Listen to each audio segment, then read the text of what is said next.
Hello everyone, this is Istakhar Khan, instructor of Workshop Calculation and Science. Ahmad Abdullah गरीब private industrial training institute के YouTube channel में आप सभी का स्वागत है।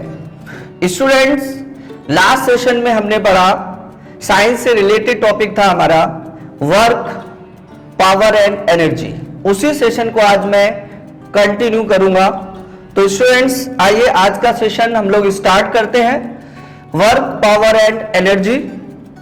लास्ट सेशन में हमने पढ़ा था कि वर्क क्या होता है, वर्क की डेफिनेशन और उससे रिलेटेड हमने कुछ सम भी सॉल्व किए थे। आज का सेशन है हमारा पावर। पावर क्या होता है वो हम पढ़ेंगे। स्टार्ट कर देते हैं। Power is defined as the rate of doing work और work done per unit time. जो इसकी एक डेफिनेशन है जो आप देख रहे हैं, रेट ऑफ डूइंग वर्क और क्या था, work done per unit time. यानी पावर की डेफिनेशन का सही मीनिंग क्या है? अगर हम पावर की हिंदी में बात करें तो इसको हम क्या बोलते हैं, शक्ति बोल सकते हैं। रेट ऑफ डूइंग वर्क, काम करते हैं जो हम, उसकी दर बोले तो जब हम कोई काम करते हैं तो उसमें टाइम जरूर लगता है। जैसे आपने कोई काम किया या कोई मशीन कोई काम करती है तो उसके लिए कुछ ना कुछ उसको टाइम जरूर लगेगा। 2 मिनट, 3 मिनट, 1 सेकंड, 2 सेकंड, कुछ भी हो सकता है। अब इस डेफिनेशन से स्टूडेंट्स हम ये फाइंड करेंगे कि हम इस डेफिनेशन से फॉर्मूला कैसे ड्राइव कर सकते हैं। तो हम लोग आ जाते हैं फॉर्मूले पे। देख लीजिए आप लोग, पावर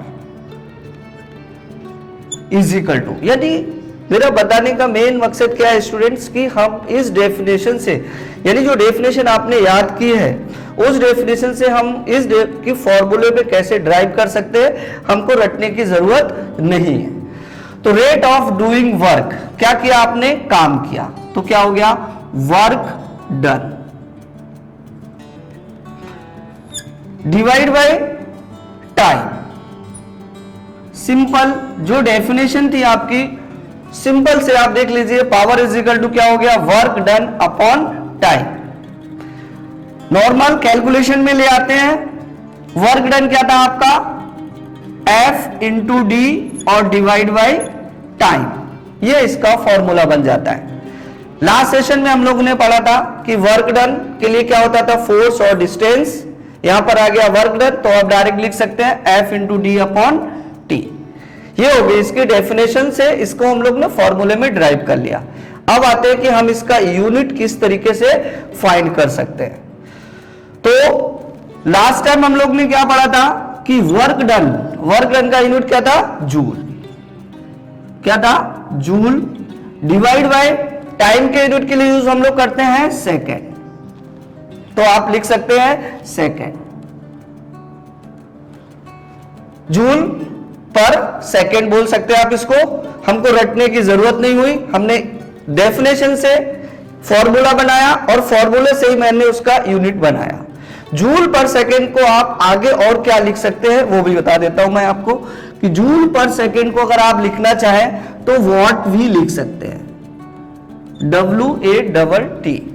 यानी कहने का मतलब होगा कि पावर का 2 यूनिट आप लिख सकते हैं, जूल पर सेकेंड या फिर आप लिख सकते हैं वॉट। आप क्वेश्चन की रिकॉर्डिंग जो रिक्वायरमेंट रहती है कि जूल पर सेकेंड में लाना है या वॉट में लाना है या फिर उसको HP में कन्वर्ट करना है। HP बोले तो पावर का एक और यूनिट होता है जब हम किसी मशीन में आते हैं, जब हम किसी मशीन के लिए बात करते हैं तो वो HP में होता है, यानी उसका यूनिट हमको फाइंड करने के लिए HP में कन्वर्ट करना होता है। HP का मतलब क्या होता है, HP, इसको हम लोग बोलते हैं हॉर्स पावर। जैसे आप लोगों ने देखा रहेगा कभी कभी मशीन पे लिखा रहता है कि ये मशीन 750 HP की है। HP का मतलब हो गया हॉर्स पावर, यानी उसकी शक्ति यानी पावर को नापने के लिए जो यूज किया गया यूनिट वो आपको बोलते हैं, उसको हम लोग HP। किसी भी मशीन में 2 तरीके के पॉइंट हो सकता है, एक होता है IHP और दूसरा होता है BHP। IHP indicated horse power, BHP होता है ब्रेक हॉर्स पावर। डिपेंड करता है कि जब हमको मशीन की एफिशिएंसी, यानी किसी मशीन की अगर हमको एफिशिएंसी फाइंड करना है उसके लिए हमको क्या इस्तेमाल करना होता है, तब हमको IHP की जरूरत होती है, मींस इंडिकेटेड हॉर्स पावर की जरूरत पड़ती है, और हमको BHP यानी ब्रेक हॉर्स पावर की जरूरत पड़ती है। अगर हमको किसी मशीन की एफिशिएंसी का मतलब होता है नीटा, अगर सिंपल में बात करूं मैं तो अगर हमको किसी मशीन की एफिशिएंसी फाइंड करना है तो मशीन की हमको दो चीजों का पता होना जरूरी है, एक तो मशीन का इनपुट और दूसरा मशीन का आउटपुट, यानी मशीन को हमने क्या दिया और मशीन ने हमको क्या दिया। अगर दोनों को मैं डिवाइड करूं और उसको मल्टीप्लाई कर दूं 100 से तो मशीन की एफिशिएंसी हमको पता चल जाएगी। सपोज करिए एफिशिएंसी फाइंड करना है और हमको 3/4 दिया है, यानी आउटपुट जो है वो हमको 3 है और इनपुट जो है वो हमारे पास 4 है, मतलब हमने मशीन को 4 दिया था और मशीन ने हमको आउटपुट में कितना दिया है 3। अगर मैं इसको सॉल्व करूं, डिवाइड करूं तो 0.75 आ जाएगा, और मैं अगर इसको 100 से मल्टीप्लाई कर दूं तो ये बन जाएगा 75%। इस तरीके से हम किसी भी मशीन की एफिशिएंसी को हम फाइंड कर सकते हैं। और एक परफेक्ट मशीन, अगर हम किसी परफेक्ट मशीन या फिर एक आइडियल मशीन की अगर हम बात करें तो उस मशीन की एफिशिएंसी जो है वो हमेशा 100% होनी चाहिए। यानी आप ऐसा भी कह सकते हैं कि अगर एक परफेक्ट मशीन है तो उसकी एफिशिएंसी जो है वो 100% होती है। तो स्टूडेंट इस टॉपिक यानी पावर से रिलेटेड हम एक सम सॉल्व करेंगे और उसमें देखेंगे कि हम यूनिट को किस तरीके से चेंज कर सकते हैं। तो स्टूडेंट्स इस टॉपिक से रिलेटेड अपना पहला सम है, a body weight 250 kg is move through 225 metre in 75 seconds, find the power. तो सबसे पहले हम ये देख लेते हैं कि इस क्वेश्चन में हमको गिवन क्या है। तो 250 kg ये क्या है, वेट, यानी हम इसको बोलेंगे फोर्स, यानी F इज इक्वल टू दिया है आपको 250 kg। नेक्स्ट मीटर में दिया है 225, यानी ये हो गया आपका डिस्टेंस, डिस्टेंस दिया है 225 मीटर। नेक्स्ट 75 सेकेंड्स यानी टाइम दिया है आपको, T इज इक्वल टू कितना है 75 सेकेंड्स।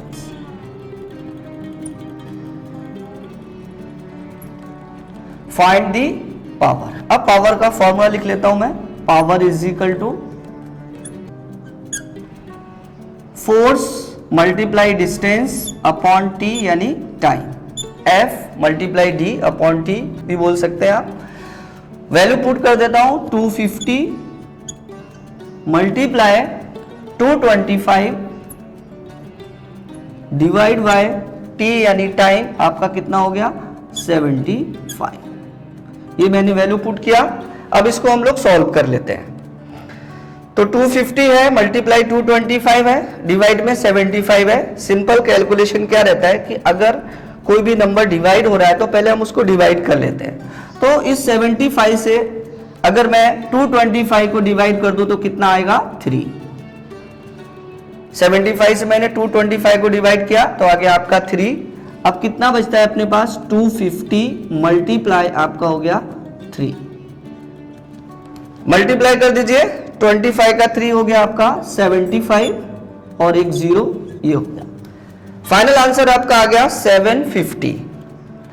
इंपॉर्टेंट पॉइंट क्या है कि जो 750 जो अभी आया है स्टूडेंट्स, ये अपना फाइनल आंसर है, यानी इस क्वेश्चन के रिगार्डिंग जो अपना आंसर है पावर का वो कितना आया 750।